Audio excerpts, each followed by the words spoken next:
Putin నడిచేటప్పుడు ఎడమ చేయి మాత్రమే ఎందుకు కదులుతుంది? ఏదైనా సమస్య?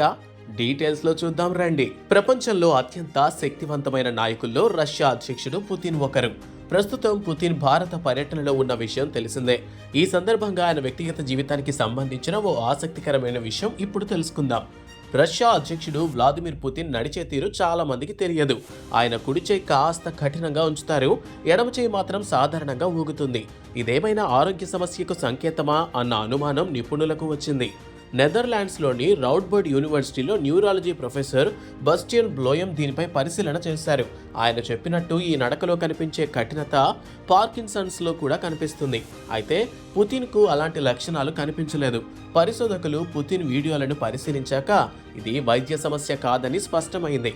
పరిశోధకులు పాత కేజీబీ ట్రైనింగ్ మాన్యువల్స్ను పరిశీలించగా ఆశ్చర్యకరమైన విషయం బయటపడింది.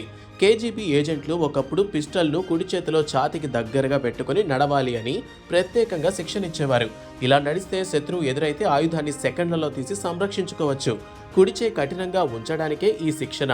వీడియోలు పరిశీలించగా పుతిన్ మాత్రమే కాదు, దిమిత్రీ మెద్వెదేవ్, ఇద్దరు మాజీ రక్షణ మంత్రులు, జనరల్ అనటోలీ సిద్ధారోవ్లు కూడా ఇదే తరహా నడక కనిపించింది. దీంతో ఇది వ్యక్తిగత శైలి కాకుండా ఆయుధాల శిక్షణ ప్రభావం అని నిపుణులు నిర్ధారించారు. ఈ ప్రత్యేక నడకకు పరిశోధకులు గన్స్ లింగర్ గైట్ అనే పేరు పెట్టారు. దీని అర్థం గంధారుడి నడక. కుడి చెయ్యి ఛాతికి దగ్గరగా ఉంచి అవసరమైతే వెంటనే గన్ తీసేలా శరీరం సిద్ధంగా ఉంచే నడక.